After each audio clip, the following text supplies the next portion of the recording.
Marcus Trescothick produced an innings of epic proportions as he batted through 6.5 hours overall in making an unbeaten 210 as Somerset drew with Sussex, a result which now gives both teams a great chance of avoiding relegation. Whatever was happening elsewhere with these two teams' relegation rivals Hampshire and Worcestershire, the last day at the Brighton and Hove Jobs.com county ground was going to be all about bonus points after the penultimate day washout. The visitors resumed their innings on 114 for 2 in reply to Sussex's 409, and Trescothick, who started on 53, and James Hildreth were soon making batting look fairly easy on a placid pitch. Hildreth has had a fabulous season, yet has still gone unrewarded by his country. His 7th 4 of this innings had him at the 50 mark for the 10th time this summer in Championship cricket, his latest, using up 111 balls. Soon after that, Trescothick was at the 5800 of his phenomenal first-class career, and his third of this particular campaign. He continues to churn out the runs, and this was his 2nd ton in successive innings. The King is most certainly not dead. He'd faced 148 balls, and that was his 14th boundary. And on these two experienced and talented batsmen went, taking their side to the lunch break with a total on 239 for 2, and they continued to add yet more runs to that total in the afternoon, with some terrific shots from Trescothick in particular.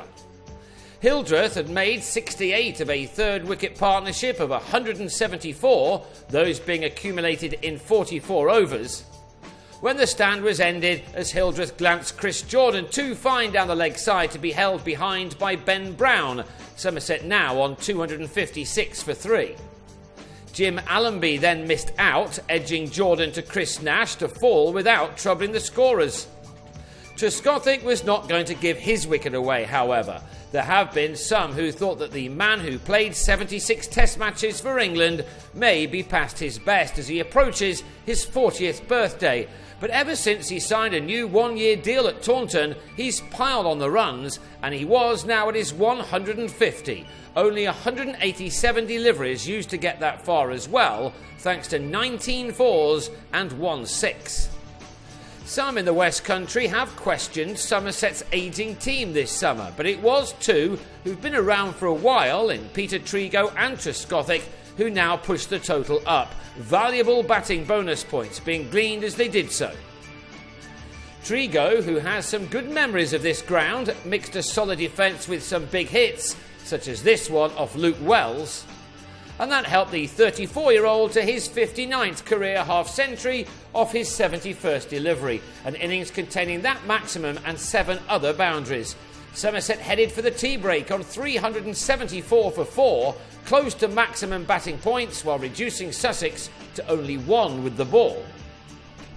And that's just what happened to make sure that, in spite of all the rain, Somerset took maximum points away from Hove for a drawn game. The 400 was reached in the 94th over, and now all eyes turned to Trescothick to see if he could get the few runs he needed now to make it to his 200.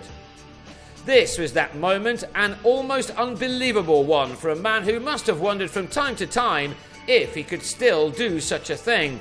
Well, he clearly can, his 26th 4 taking him to the magic mark of his 258th delivery. It's becoming an astonishing end to the summer for the opener, who now found himself third on the run-scoring charts in the top division this year. He was right to take in the applause from right around the ground. Let's not forget Trego either, who was after his ton before the game was ended. This 6 helped. And the 13th 100 of his career arrived off his 128th delivery, that being his 13th 4 to go with 2 6s. And immediately after that, the two captains shook hands on the draw and waited for the outcome of the matches involving their relegation rivals. Both went their way. Somerset ended on 438 for 4 from 100 overs. Trescothick on 210, the partnership between him and Trego, realising 176 runs. Somerset took 13 points to Sussex's 11, and it was later confirmed that both Worcestershire and Hampshire had lost their games. That means with one match to go, Somerset needs 7 points at home to Warwickshire to confirm their safety, while Sussex will require 9 as they head to Headingley.